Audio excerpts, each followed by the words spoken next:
podcast. This is a podcast where we talk about our transition into the AI age. I'm Dennis, and I run an agency that helps small businesses build systems that work while they're sleeping. Max?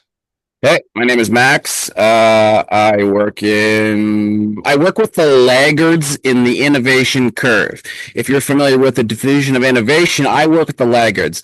They're the ones who don't want technology. They hate to use technology, but they're being forced to use it. So I work with them to try to make the transition to technology easy for them. Michael? All right, my name is Michael. I would call myself an accelerationist, which means I want technology to go as fast as possible, be as safe as possible, obviously, but I am excited about the future. I think the future with, great technology is better than the current with not as good technology. I also feel like if we do our best, the future is going to be better and brighter for, ourselves, our children's and the generations to come, mainly because of technology and because we can help people, we can save lives and all of that good stuff. So that's why I'm excited about technology in this podcast. Awesome. So, Max, you want to lead off with talking about Mythos? Yeah, good. Yeah, for sure. I'd love to. Mythos.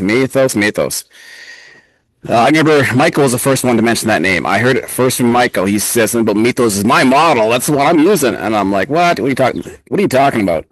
So Mythos, if you don't know, is made by Anthropic. It's their model. They are the largest model, publicly known model that's being trained. It's a really big thing. And for anyone who has been in both cybersecurity and in the AI field, if you've been in both of those for the last 5 years, I'm pretty sure you also have PTSD because you know what's coming. And all the guys who have been in IT and cybersecurity for the past 10 years, they're all running for the hills. They are running for the hills. They don't want anything to do with what's coming. Okay, kind of go over a little bit about what's coming, and then what is Mythos? Okay, so wait, hold on a second. Is it Mythos or Mythos? Mythos, whatever. You have to agree on a pronunciation. I could say Mythos. I'm okay with that.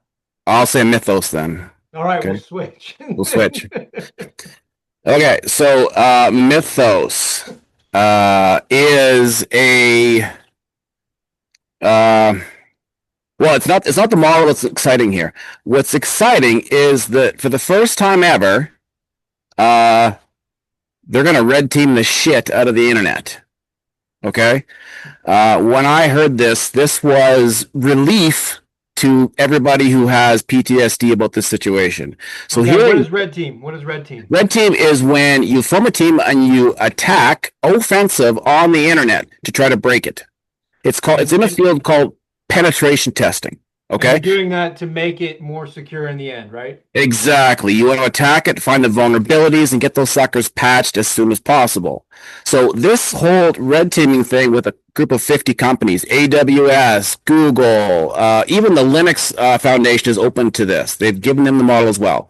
So everyone for the past month has been attacking the internet, and they've been finding vulnerabilities.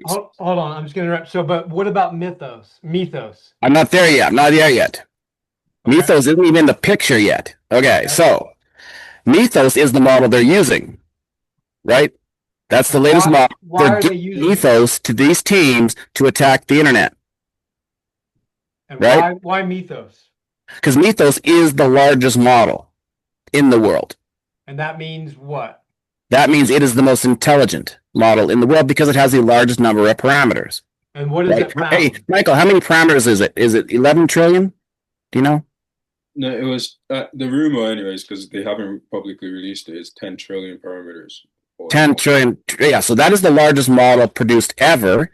And we're taking a pause in AI's development to actually do something that can save the internet. Now, it doesn't matter what model this we're talking about, because any future model, any company who produces the latest model has a responsibility to do the same.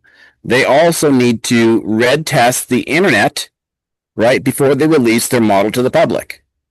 This is a revolutionary thing in the world of cybersecurity, and everyone who's involved is like it's a ray of shining light. Okay?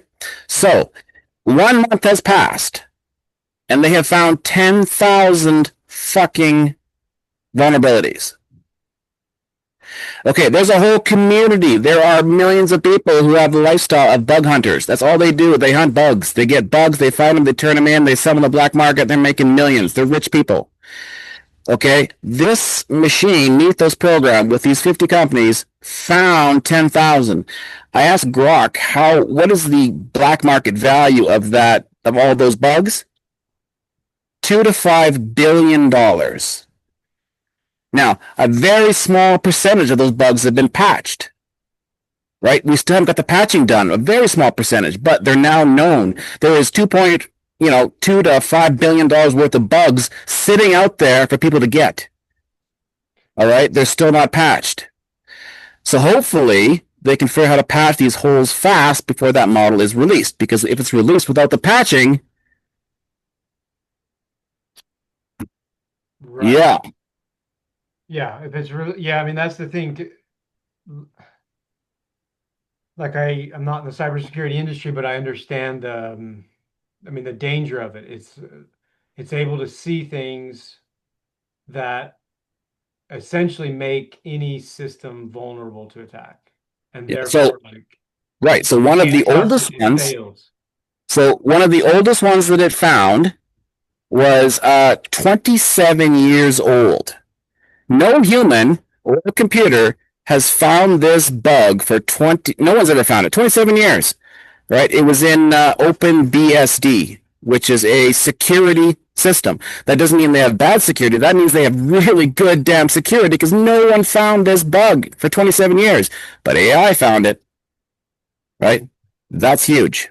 Yeah. Yeah. Yeah. I And mean, so go ahead, uh, Michael. yeah, I was gonna say, yeah, so I was on the topic of like the vulnerabilities, like the project was launched, I think it was about a month ago. It was Yeah, called, in April. Yeah. yeah, Glass. The project we're talking about is Project Glasswing.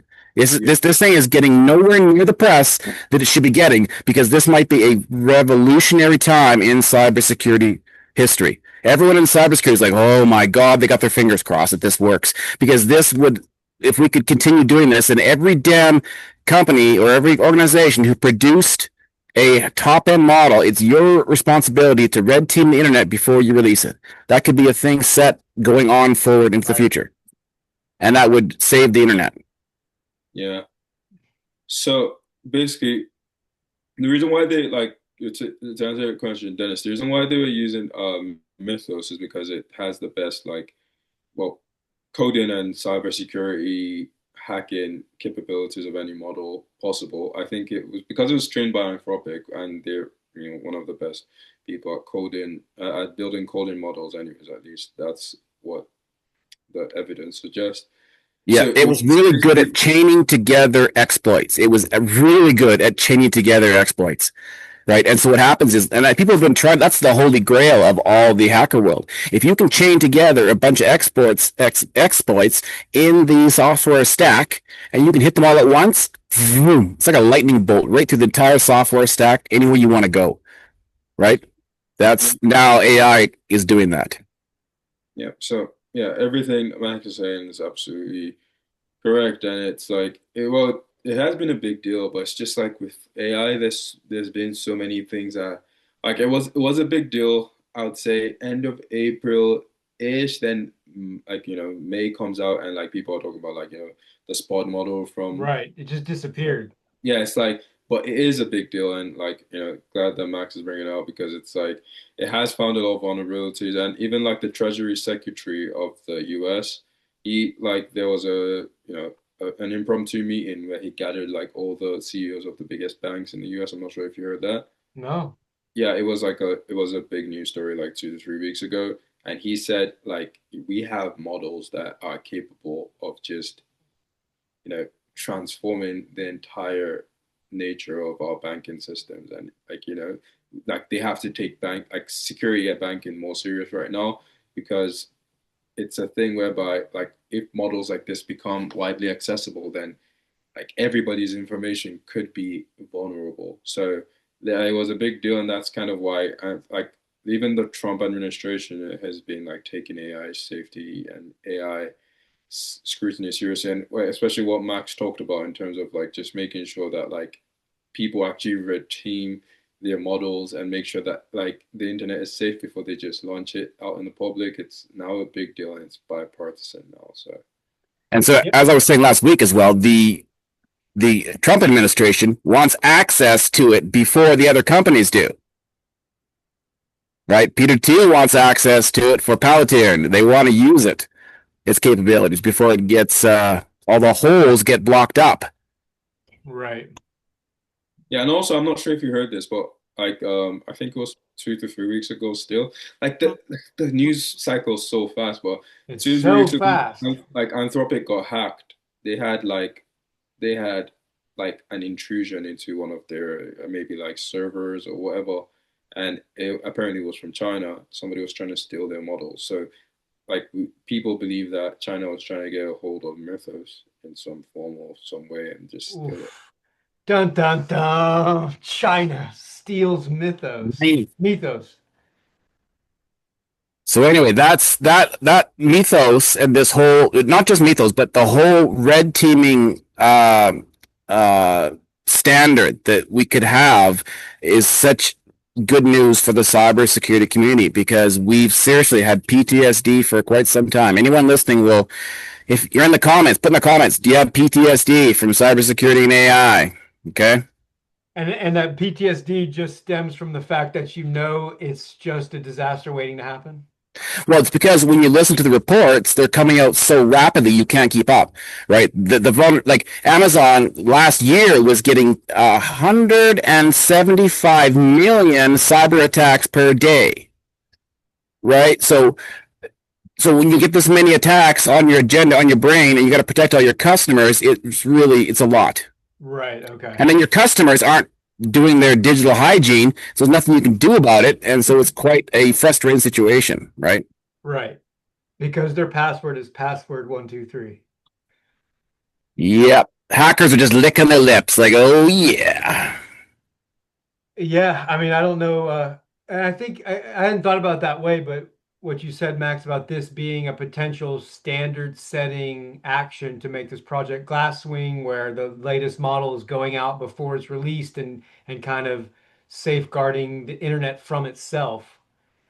You know, if that became, yeah, if that became norm, hey, that's a good, I mean, that's a good, intelligent way to handle this rolling out of new technology. Because I think what I notice, and probably a lot of other people notice, is that like it just seems like technology and progress always continue without much like guidance. You know, like if if we didn't want like if we didn't think electric cars were good or if we didn't think Facebook was good or whatever, like there's no real recourse for any individual to be like, hey, we're not gonna not, you know, we're gonna pause this like thread of technological advancement.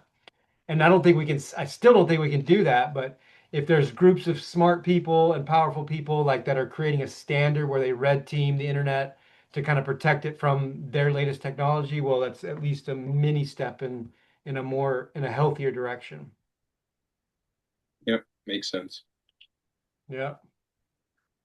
Awesome. So yeah, I'd like to see how that plays out. So yeah, you have something, Michael? No, no, I was just basically agreeing with you. Yeah. Uh, Yeah, more so in the sense of I don't think we like I think people have this perception that we can do something to control the route of technology, and I don't think so. I think these things take on a life on its own. We also, Exactly. like we are part of the story, but I don't think we're the drivers of the story. We're like backup actors. We're the guys who die. You know, we're the True, mass casualties. true. I agree with that. Yeah, I mean that's it. It's like yeah, and that's I mean that's a little bit frustrating, right? Because I really think, and you're this is coming from a guy who runs businesses through this phone like from anywhere in the world. Like I'm advantaged by the tech, and my life is blessed by the tech.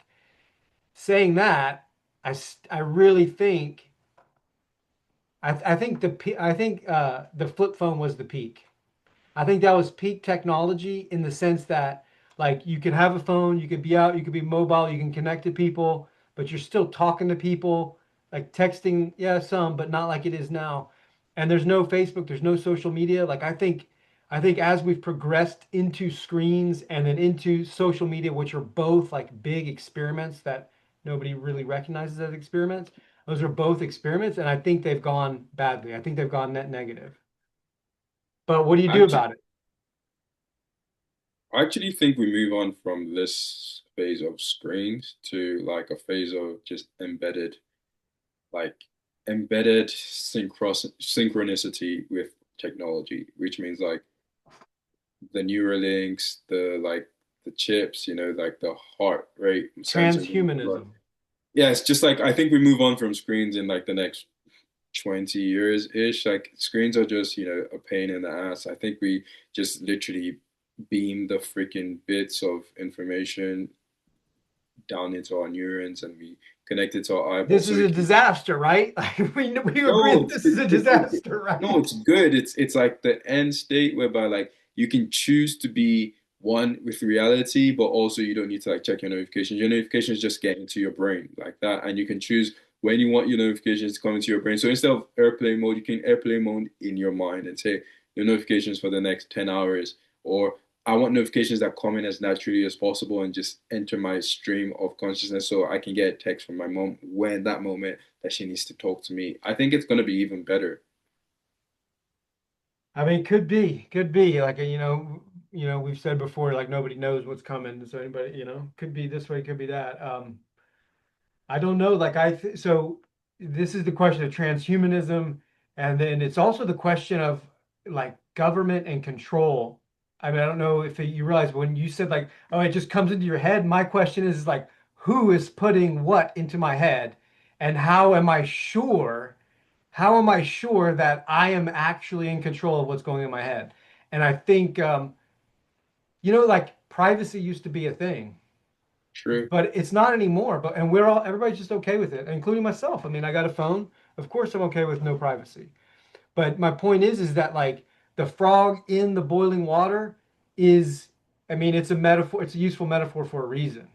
Like humans habituate. We habituate to our surroundings, good, bad, or ugly. We habituate to them, and they become normal, and then we just accept them. And I think in general, not just tech, but in general, I think we're like on a down, I think we're on a march towards like lower autonomy, lower sovereignty, fewer rights, and fewer freedoms. And we're just like, I think we're like essentially encaging ourselves. And tech across other, and so like, and as tech goes on, it just seems like it gets easier and easier to like, to encage yourself in, that I mean, yeah, I think in some ways, like we're just kind of all stuck in the digital world and like the algorithms that we built and we accept them, no, there's no victims here. We're all doing it to ourselves, and I think as tech progresses, it seems like we have less freedoms. I mean, doesn't it? You think, Max, do you think so? Like, do you yeah, what think do you think? Yeah, I totally agree. I totally agree. And so that's why I'm so big on data sovereignty and Yeah, privacy, data right? Because sovereignty. yeah, it's just being abused and used right now. And in the future, I think we'll have more ownership of our data and people will be paying us for our data, right? Rather than just giving it away to them, right? Because right now we're getting these free services and we're giving away data. Where is it? Is that really a good value? I don't know. Right, It right. comes It's not a who clear-cut owns data? transaction. Do Yeah. you own your data or does someone else own your data who gives you services, right? Yeah, well, I think according to terms of services, they own it. That's right. Every time we hit the accept, the okay, we load that app. Yeah, we're giving it all away for free. And Yeah, so but what would you do with your data? Like people talk about data all the time, but to me, I'm like, how useful is the average person's data? Like, I'm not trying to be, Yep. I'm not Good trying to question. like, shame people or anything, but like how impact like your data is more useful to somebody that can actually make use of it than your data is just. I mean, apart from privacy issues, which is your right, you have a right to be as private with your data as possible. But like, for example, with a company like Facebook, I feel like technology companies get so much crap and they get very little praise for how, like, they get all of the crap for how shitty they make life. They don't Yeah, get any praise for how, like, much more convenient that they made. Like, let's talk about Facebook. Everybody wants to that's shit on that's Mark a fair Zuckerberg, point, but it's man. That's a like fair point. people's lives ultimately what they can do with Facebook and what Facebook has, they can connect with friends, they can share cat videos, they can watch, they can get entertained, and they do all of this for $0. Like they pay nothing, and Facebook takes on the cost of thousands, billions of dollars in servers, billions of dollars in customer experience, billions of dollars in tuning the algorithm to make it work for them. And then all people do is they just sit there, they scroll on their phones, they get addicted to it because obviously it's made to be quite addictive because that's what people want. Like things are only built to satisfy Right. like, the needs of And so people. what you're saying is they're not getting enough credit for the infrastructure they've created, which I absolutely agree with, right? They're Yeah, not they're not getting recognized for this amazing tool that they have built and giving away for free. And all they're taking in return is a bit of information from you. They're selling to some people, and they're making a bit of money off it, right? I mean, that's the way I look at And it. now, I might sound like insane to the people that really hate Facebook and really hate these that's right. companies, And now, but and to make it, it's like, Michael, and to strengthen your case and to make it even worse, the floodgate is open on social media and some of these platforms to sue their asses for any kind of disturbance you feel they've created in your life. They're going to get fucking hit so hard in the next little while that they're not going to survive this, yeah, right? And yet they're just creating a service that's benefiting a lot of people.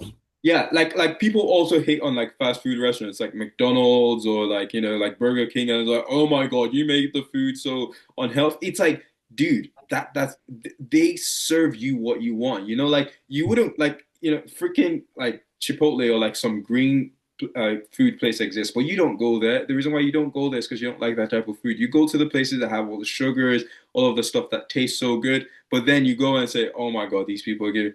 That's the same way I look at Facebook. It's like they create a platform where you can share stuff, where you can watch a lot of stuff that's addicting, where you can waste your time if you want to do that, where you can watch all the videos that you want, where you can get into any kind of politics or any type of rabbit hole you want to get into. And then when people get into those rabbit holes or whatever, they go, "Oh my God, it's Facebook's fault." It's like, no, dude, that's what the platform is for. Like you're just choosing to like use it in this specific way. Like you're choosing to be insecure about what you see on there. You're choosing to do what you want to do on there, and like they just get all the shit.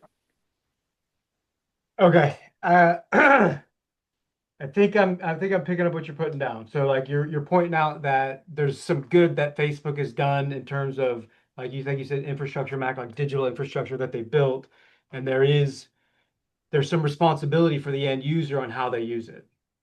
Yeah, and also like most people have the choice to also like quit Facebook forever and never use it again, never download the app again, but they don't because it's actually has useful utility in their life. If it had zero utility and it was all bad, they will shut it off and never download it again. Okay, so I agree with some of that. Okay, so I think there's a premise underlying what you're saying that I'd like to call into question. And I Sure. think the premise is that that human nature and human perception is easily configured at the user level. Can you explain what you mean by Do you that? understand what I mean? Not really. So like what I pay attention to, like it's like why are there fat people? Why don't they just exercise or eat right? Because it's not so easy to say it to actually do it, right? So it's a much more complex thing because like our human nature, the way our psychology is, the way that we're wired, it's it's hackable. It's hackable. And so you got to think like and you also like you framed the way you said things, you framed Facebook as a victim. Like, look, they're just doing all these good things, but they're not doing it to do the good things. They're doing it to make money. It's a business. And I'm okay with that. I'm okay with business, but it's not it's not like they're not out there being a philanthropist. Like Facebook is not an endeavor of philanthropy. They're doing it to make money, and they give us this use in exchange for our data. And I think you're right that on an individual level, like what is my shopping habits good for me? It's not useful for me really, except if I wanted to maybe audit my spending or whatnot. But But when those data points, when one data point becomes a million, then incredibly valuable in terms of like shaping people's, like, you can kind of like meet people where they're at and then sell them things or convince them of things. It's just like it's another vector to hack the human psychology. Yeah. I mean, I And so do I mean, agree. they do serve you what you want. So McDonald's does too. But it's not so like, it's just not so easy as to say, like, for somebody like walking into McDonald's, like, I don't know what it's like in Canada, but in the United States, it's like 50% of the people are obese. Like, Mhm, a lot. mhm. And so like I'm kind of like, this question is like, well, why don't they just like sort it out? Whatever it takes, sort it out.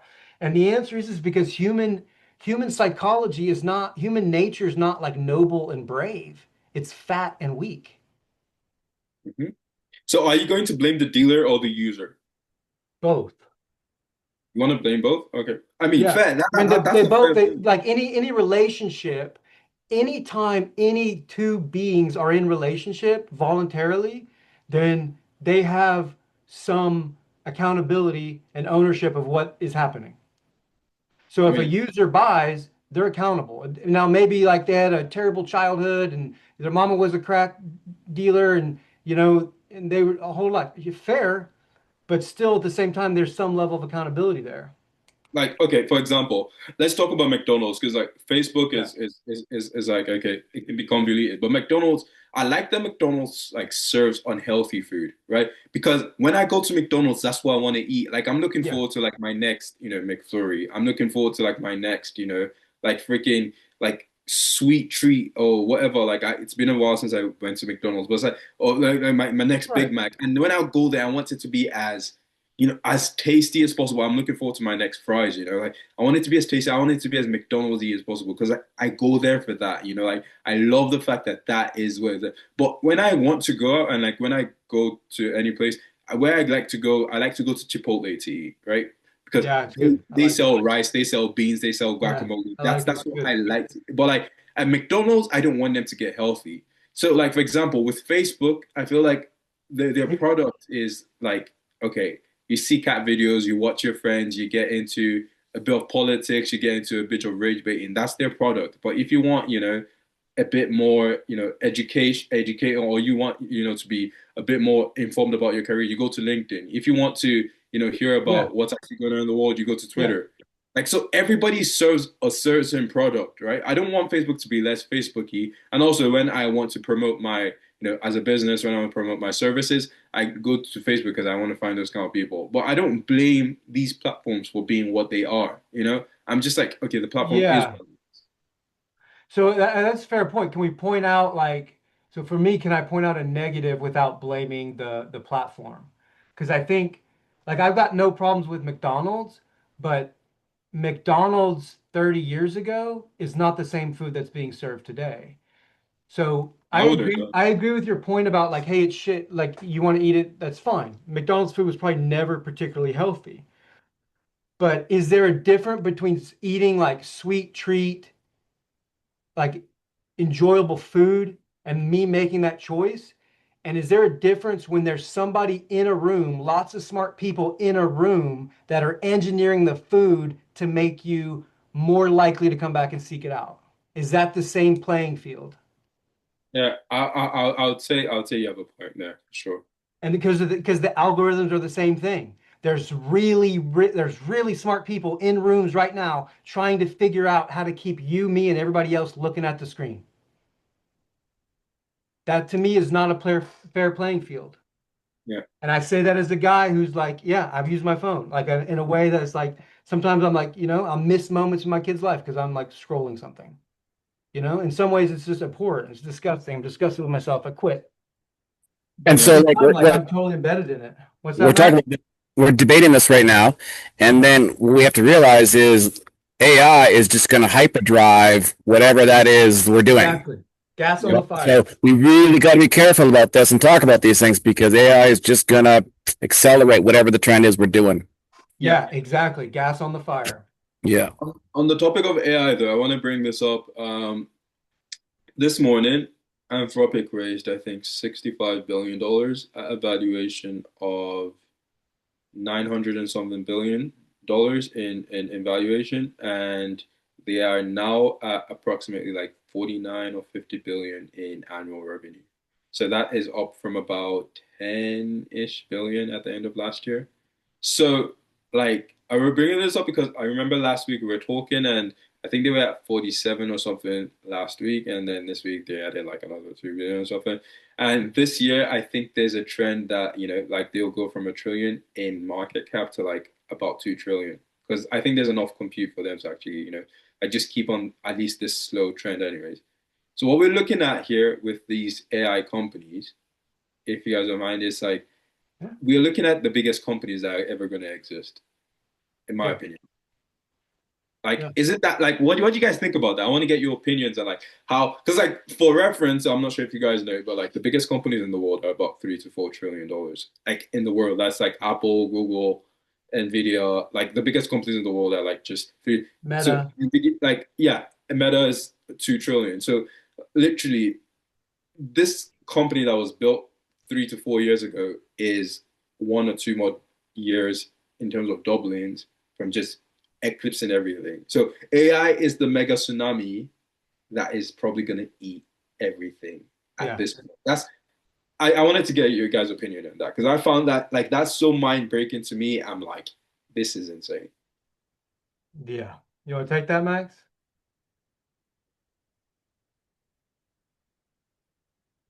I one comment I have is just that I think it's just our loss of the value in our currency. I think that all these numbers are getting bigger because our purchasing power is just collapsing, and it's going to keep collapsing. You're going to see the first $10 trillion company, then the next $100 trillion company, because it's all based in USD, right? Right. It's Yeah. just going to keep climbing. That's Yeah. my thought, but Yeah, I think that's, I mean, I think it's probably that's a question of both and again, like it's sure like these companies to Michael's point, like these companies are bringing unprecedented value, good, bad, or ugly, you know, at levels that are unprecedented.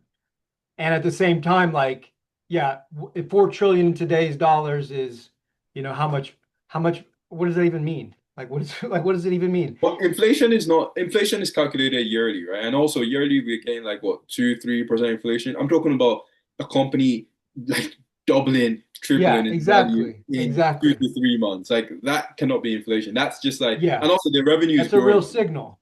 Yeah, that's a real signal. So right. if Okay. The other part of the signal is that rich people have nothing to fucking put their money in right now except this, right? There's nowhere else to put money. They're throwing into assets or they're throwing into tech. Those but are the their only two revenue is places. growing. Like the revenue, actual revenue, I'm not talking about just market cap.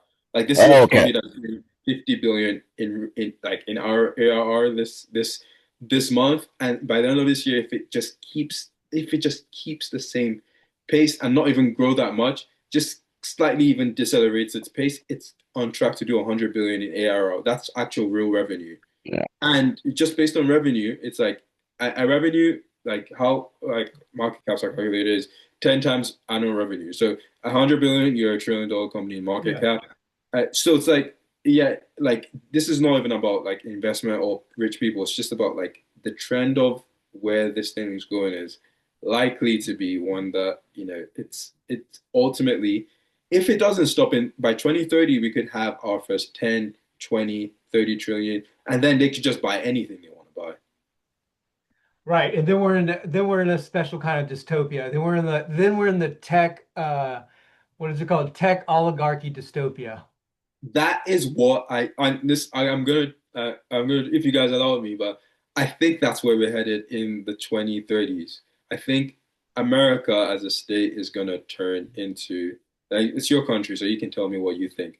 But I think America as a state and a country is gonna turn not it's gonna turn from a country to a techno feudalist type of state whereby the people that control AI and robots are the people that are going to run the entire country. That's my opinion. That's the way I see things going. I mean, it could be like if because we're talking about like whatever the exact numbers are and the value. I mean, inflation is Like there's the deeper problem is that as a society we have a currency that is in process of collapsing. Every fiat currency has done it in the past. Like we're in that process right now.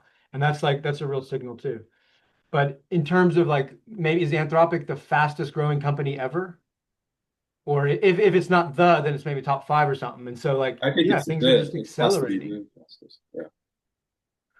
And I mean, yeah, so like it because it's also like the breakdown of so we talk about Facebook and just social media in general, like that's an experiment. Human beings are like we're wired psychologically, and we've evolved for at least 200,000 years to be in close proximity with other human beings to get a lot of psychological needs met. And like Facebook was kind of I wouldn't you it's not it wasn't maybe the first in it. Like you could probably look at tech in general as a transition, like a as a journey to a point where like we get Facebook and it's just so I say Facebook as a shorthand for all social media. Uh, so Facebook is like the thing that severed it, and it's like and now we've attempted to wire our biological signals for like social our social needs, we've wired them to like digital signals called likes and Yeah, notifications. it's wild. And like it used to be those signals came from the village. Now those signals Exactly. coming globally at us, right? Yeah. So that's a huge difference. And so you talk about like a feudal so like the like we're just going to increase like we're on this thing now we're like you can't just undo Facebook. We can't go back to a time where we're like wired to be in relationship with people. We can go forward into it, right? And so the idea of an intentional community is like you have people that you know, like, and trust, and so you can go and like build a place to live together. And I think that's gonna be a part of the future too. But like, will it break down enough so that like I mean, it's gonna call I mean, it'll be a war, right? So if we end up in like techno feudalist cities, like nation states kind of, then there would have to be some kind of big clack to make it happen. Yeah, I agree. That's a great topic another time too, you guys. I gotta go. My battery's almost dead, so Roger. yeah. All right, guys, good talking to you. See you next Yeah, week. gentlemen, keep the fight going. Yeah. Right, bye. Bye bye. Take care.